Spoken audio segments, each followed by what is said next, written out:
तो का हल बा भाई लो सबके बजा दिले बाजा हमरे नाम वीआईपी राजा। अरे हम लोग भोजपुरी के ट्रेंडिंग स्टार। अरे हाँ अपन ट्रेंडिंग स्टार खेसारी लाल यादव के जौन गाना रखा। अरे हाँ जौन गाना के टाइटल बा पीके रोजे करेले ड्रामा। अरे हाँ भाई फाइनली गाना रिलीज होके जा रहा बा। अरे हाँ गाना कब तक लाता काना चैनल पता कब तरीके रिलीज करल जाता गाना कैसन होके बा पूरा फुल जानकारी मिली तो लोग के ई वाला वीडियो में। तो लोग ई वाला वीडियो के शुरू से लेकर लास्ट तक देख लेंगे। बाकी अभी तक हमारे चैनल के सब्सक्राइब निकलने के लिए तो अभी सब्सक्राइब करके हमसे जुड़ जाएंगे। तो भाई लोग तो लोग सबसे पहले बता दी कि हाँ खेसारी लाल यादव के जो गाना बा। अरे हाँ पीके रुचि करेले ड्रामा। अरे हाँ भाई ये वाला वन वर्जन आज से 10 साल पहले रिलीज भर लग और भाई लोग 10 साल पहले रिलीज भर लग हम।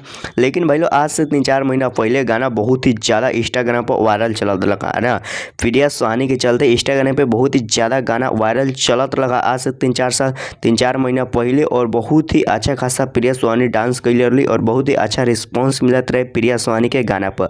लेकिन भाई लोग ये सब देखला के बाद खेसारी लाल यादव अपन मतलब वीडियो कॉल कैलन प्रिया सुहानी के पास और प्रिया सुहानी से कहलन कि हाँ हम जौन ई वाला जौन गाना बा पीके रोजी करेले ड्रामा एक 2 वर्जन लाएम और तोरा के वही में काम देम काहे कि तू बहुत ही अच्छा बहुत ही मस्त तरीके से डांस करता रू और तारा के हम काम देम। और भाई लोग मीडिया वाला के भी सामने खेसारी लाल यादव कहले रहलन कि हम प्रिया सुहानी के पीके रोजी करेले ड्रामा 2 गाना लाएम और वही में काम देम और बहुत ही अच्छा तरीका से गाना के बनावल जाए।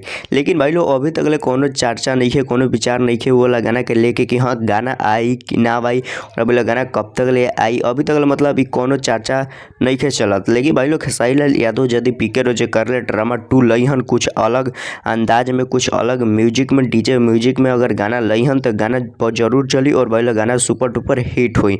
लेकिन भाई लोग खेसारी लाल यादव से अगर पूछल भी जाए कि हाँ प्रिया सुहानी के साथ आप कहे थे कि हाँ ये वाला गानों को लाने के लिए लेकिन अभी तक नहीं लाए। तो भाई लोग देख खेसारी लाल यादव के रिप्लाई आई कि हाँ हम खेसारी लाल यादव कहें कि हम एगो गाना कहले रहनी प्रिया सुहानी के साथ और फाइनली वो गाना ला दिले बनी जो मतलब एक खेसारी लाल यादव और प्रिया सुहानी के साथ आ गल बा। अगर तो लोग सुन तो जाके सुन सकता नहीं देवी भक्ति सॉन्ग बा।